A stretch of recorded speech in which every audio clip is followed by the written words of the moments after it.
ಎಲ್ಲರಿಗೂ ನಮಸ್ತೆ. ಭಾಷಾಜ್ಞಾನ ಯೂಟ್ಯೂಬ್ ಚಾನಲಿಗೆ ಸ್ವಾಗತ. ಇವತ್ತಿನ ಒಂದು ವಿಡಿಯೋದಲ್ಲಿ ಗ್ರೇಡ್ 3 ಕಲಿ ಕನ್ನಡ ಟೆಕ್ಸ್ಟ್ ಬುಕ್ ಇದು ಕರುಣೆಯ ಹಾದಿ.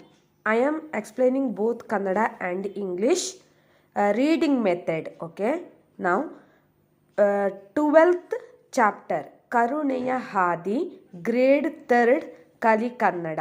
This is examination portion also, so must concentrate reading method as well as I am explaining the chapter explanation also. First reading method ಅನ್ನು ನಾನು ಹೇಳ್ತೇನೆ ಯಾವ ರೀತಿ ಓದುದು ಅಂತ. ಕರುಣೆಯ ಹಾದಿ ಇದು heading. Yes, now I am going to start.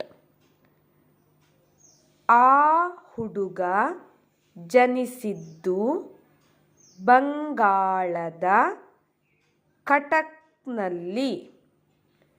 ಜಾನಕಿನಾಥ Bose ಹಾಗೂ ಪ್ರಭಾವತಿ ದೇವಿ ಅವರ 9ನೇಯ ಪುತ್ರ. ಒಂದು ದಿನ ತಾಯಿ ಮಗನ ಕೊಠಡಿಗೆ ಬಂದಾಗ ಆಶ್ಚರ್ಯ ಕಾದಿತ್ತು. ಅವನ ಕಪಾಟಿನಿಂದ ಇರುವೆಗಳು ಸಾಲು ಸಾಲಾಗಿ ಹರಿದು ಬರುತ್ತಿದ್ದವು. ಕಪಾಟನ್ನು ತೆರೆದು ನೋಡಿದಾಗ ಪುಸ್ತಕಗಳ ನಡುವೆ ರೊಟ್ಟಿಗಳಿದ್ದವು. ಅವನ್ನು ಅಲ್ಲಿ ಮುಚ್ಚಿಡುವ ಅಗತ್ಯ ಏನಿತ್ತು ಎಂದು ತಾಯಿ ಯೋಚಿಸಿದಳು. ಮಗ ಬಂದ ಮೇಲೆ ಕೇಳಿದರಾಯಿತು ಅಂದುಕೊಂಡಳು. ಶಾಲೆಯಿಂದ ಬಂದ ಮೇಲೆ ಮಗನನ್ನು ಕೇಳಿದಳು, ಮಗು, ನೀನು ರೊಟ್ಟಿಗಳನ್ನು ಕಪಾಟಿನಲ್ಲಿ ಏಕೆ ಮುಚ್ಚಿಟ್ಟಿದ್ದೆ?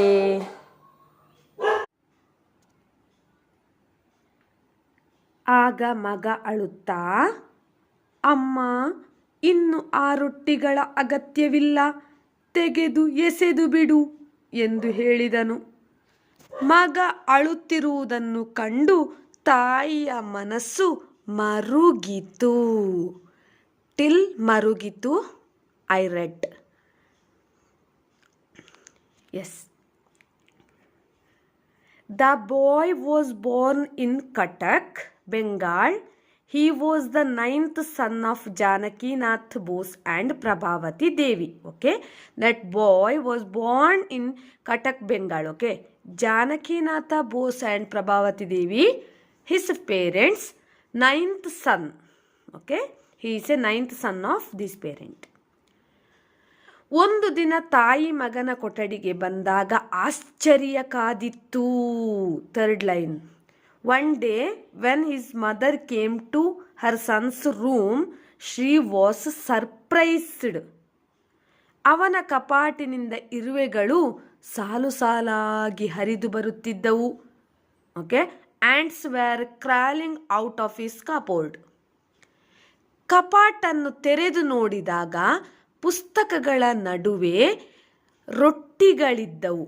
Okay, ants were crawling out of his cupboard. When she opened the cupboard, she saw rotis among the books.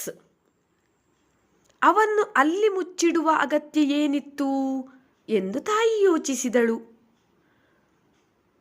What was the need to hide them there? The mother thought. ಮಗ ಬಂದ ಮೇಲೆ ಕೇಳಿದರಾಯಿತು ಅಂದುಕೊಂಡಳು. Okay, she thought she had heard it when her son came. ಶಾಲೆಯಿಂದ ಬಂದ ಮೇಲೆ ಮಗನನ್ನು ಕೇಳಿದಳು. This is the first paragraph.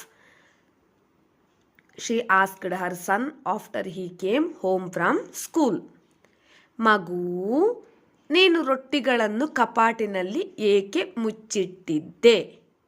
Son, why did you hide the bread or roti in the cupboard?